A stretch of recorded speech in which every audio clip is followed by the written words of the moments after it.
চিকিৎসকগণই কিন্তু রোগে শোকে কাতর মানুষের পরম বন্ধু হয়ে ওঠেন এবং এই কথাটি আমি আমার জীবনে এটি উপলব্ধি করেছি।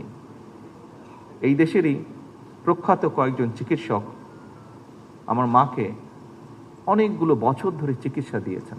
প্রত্যেকটি মুহূর্তে ওনারা তাকে টেক কেয়ার করেছেন। আমরা যারা নন ডাক্তার, আমাদের যাদের চিকিৎসা আপনাদেরও প্রয়োজন হয়, তারপরেও আমরা মনে করি যে আপনারা সবসময় সুস্থই থাকেন। আমরা যারা নন ডাক্তার, আমাদের চিন্তা ভাবনায় কিন্তু আপনারা এমন একজন মানুষ হিসাবে আমরা আপনাদেরকে চিন্তা করি, যার কাছে কিন্তু আমরা একটা ভরসা পাই, যার কাছে আমরা ভরসা পাই একটা পরম বন্ধু হিসাবে। বিশেষ করে মানুষ কখন যায় আপনাদের কাছে? মানুষ আপনাদের কাছে যায় কিন্তু বিপদে পড়লেই, এবং একজন মানুষ বিপদে পড়ে যখন আরেকজন মানুষের কাছে যায়, তখন কিন্তু সে সেই মানুষটাকে তার ভরসার আশ্রয়স্থল মনে করে বলেই কিন্তু তার কাছে যায়। সেরকম একটি পরিস্থিতিতে মানুষ আপনাদের কাছে যায়। চিকিৎসকগণই কিন্তু রোগে শোকে কাতর মানুষের পরম বন্ধু হয়ে ওঠেন।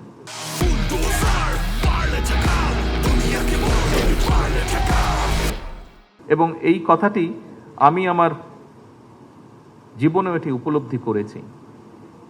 এই দেশেরই প্রখ্যাত কয়েকজন চিকিৎসক আমার মাকে অনেকগুলো বছর ধরে চিকিৎসা দিয়েছেন।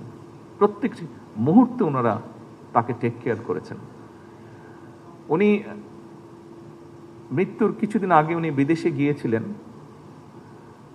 এখানে ডিবেট হচ্ছিল আমাদের মধ্যে যে আবার ওনাকে নিব কি নিব না, নিব কি নিব না।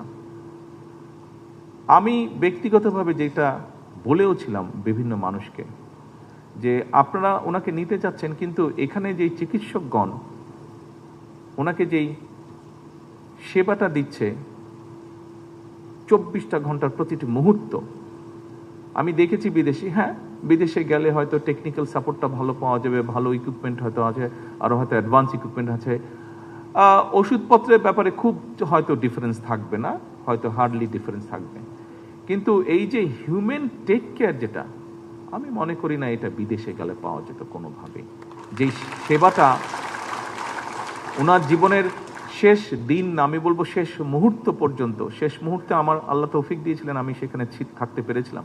আমি দেখেছি সেই মানুষগুলো কিভাবে ওনাকে সেবা দিয়েছেন, কিভাবে শুশ্রূষা করেছেন ওনার। এইটা বোধহয় যতই ভালো হসপিটাল হোক পৃথিবীর, যতই অর্থ দিয়ে হোক, এইটা পাওয়া যেত না। সেজন্য ব্যক্তিগতভাবে আমি সেই মানুষগুলোর কাছে অত্যন্ত কৃতজ্ঞ।